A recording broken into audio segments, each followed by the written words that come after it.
absen 28. Saya Reni Sri Ramayanti, absen 24. Saya Yutia, absen 35. Saya Mega Nazalia, absen 15. Di sini kami akan mempresentasikan materi masa Orde Lama.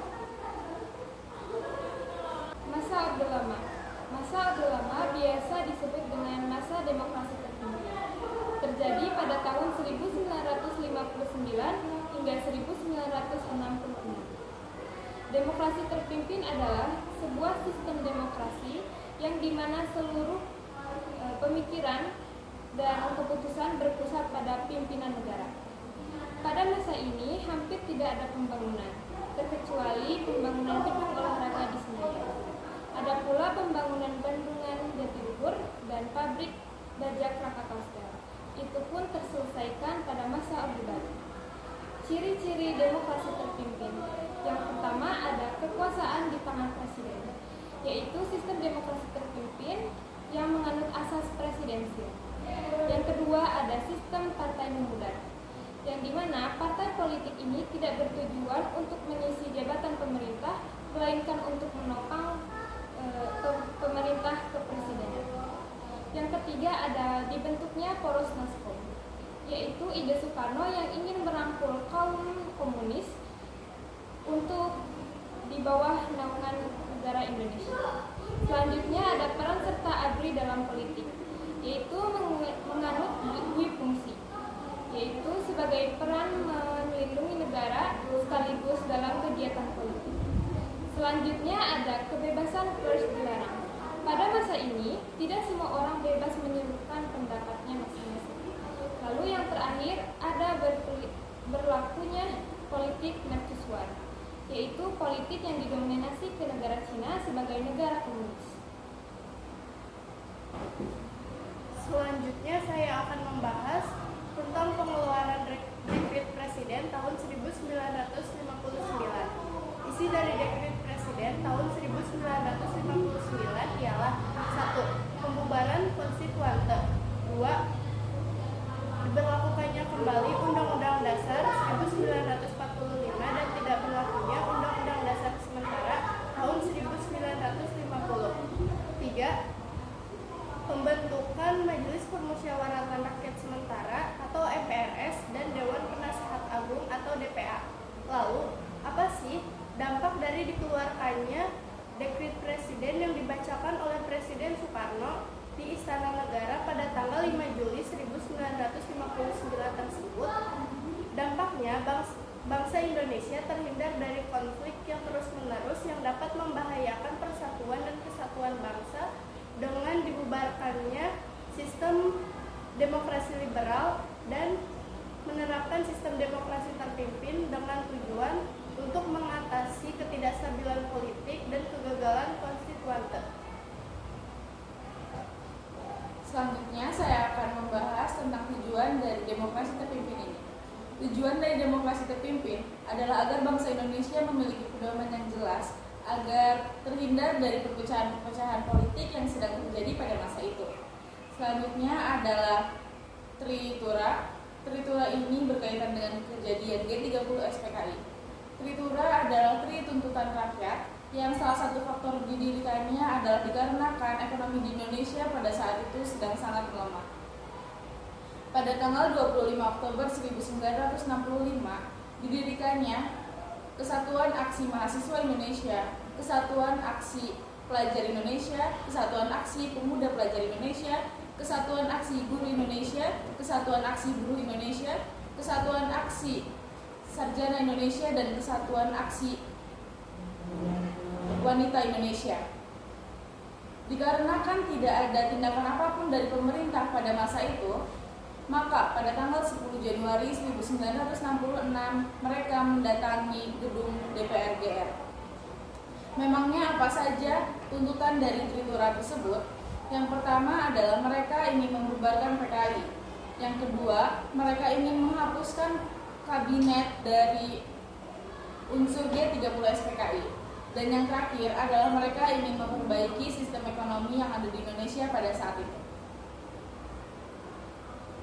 Bentuk negara dan bentuk pemerintahan pada masa Orde Lama yaitu seluruh pemikiran pemikiran dan keputusan yang berpusat kepada pemimpin negara yaitu presiden.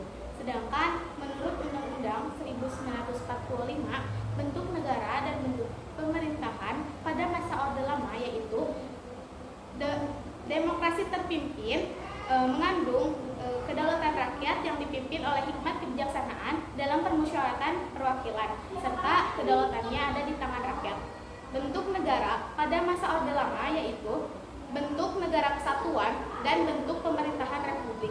Bentuk negara kesatuan yaitu negara dan kedaulatannya dikuasai hanya satu pemerintah pusat saja. Sedangkan untuk bentuk pemerintah republik, republik tersendiri berasal dari bahasa Latin yaitu res publica atau urusan awam yang artinya kerajaan yang dimiliki dan dikawal. Sedangkan untuk pengertiannya, bentuk pemerintah republik yaitu bentuk negara yang dimana pemerintahannya dan kedaulatan rakyat dan dikepalai oleh presiden, tidak dari pemerintah keturunan atau bangsawan. Sedangkan untuk yang kedua yaitu bentuk pemerintah pada masa Orde Lama. Pada masa ini banyak sekali sistem perubahan pada pemerintahannya. Yang pertama yaitu sistem presidensil. Sistem presidensil ini dijalankan dengan diatur dan dikepalai oleh presiden dan dari lembaga eksekutif yang dipilih melalui pemilu. Yang kedua yaitu sistem parlementer, di mana sistem ini diterapkan setelah sistem presidensil. Dan pada sistem ini presiden mempunyai fungsi sebagai badan eksekutif merangkap dengan badan legislatif. Yang ketiga yaitu badan liberal, di mana presiden dan yang ketiga yaitu sistem liberal, di mana presiden dan wakil presiden tidak bisa diganggu posisinya dan tidak bisa diganggu untuk kebijakannya.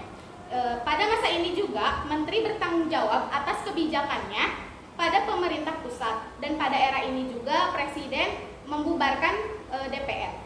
Yang terakhir yaitu demokrasi terpimpin. Pada masa ini banyak sekali penyimpangan yang mendorong konflik di tengah masyarakat, sehingga presiden membubarkan DPR atau Dewan Perwakilan Rakyat hasil pemilu tahun 1955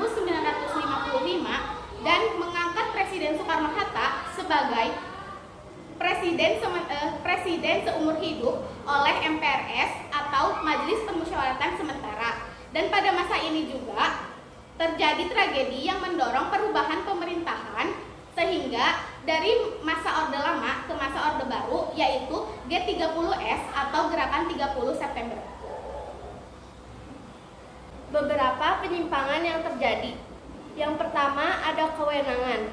KNIP diberi kewenangan untuk berpartisipasi terhadap GBHN dan terhadap legislatif. Yang kedua ada MPR dan DPR. Membubarkan MPR dan MPR dan membentuk DPR dan MPR dengan anggota diangkat dan diberhentikan oleh presiden. Yang ketiga ada pemerintah. Sistem pemerintah presidensil berganti menjadi parlementer. Yang keempat ada presiden. Penetapan IR Soekarno sebagai presiden seumur hidup oleh MPRS. Yang kelima ada Pancasila. Terjadi pemerasan dalam penghayatan Pancasila yang diperas dalam 3 hal, yaitu nasakom, nasionalis, agama, dan komunis.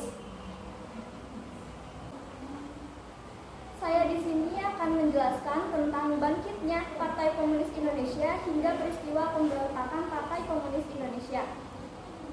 Bangkitnya Partai Komunis Indonesia disebabkan oleh munculnya gagasan Nasakom yang dicetuskan Insinyur Soekarno sebagai konsep politik pada saat itu. Hal tersebut dimasukkan dalam Undang-Undang Republik Indonesia Nomor 18 Tahun 1965 tentang Pemerintahan Daerah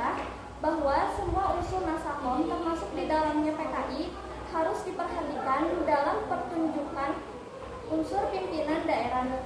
Jadi, apabila di suatu daerah hanya terdapat satu tokoh Partai Komunis Indonesia, maka ia harus diikutsertakan sebagai pimpinan Dewan Perwakilan Rakyat Daerah apabila ia menjadi anggota Dewan Perwakilan Rakyat Daerah di suatu daerah. Maka, kejadian tersebut membuat Partai Komunis Indonesia mendapatkan posisi yang strategis bahkan dominan karena merasa mendapatkan posisi yang kuat.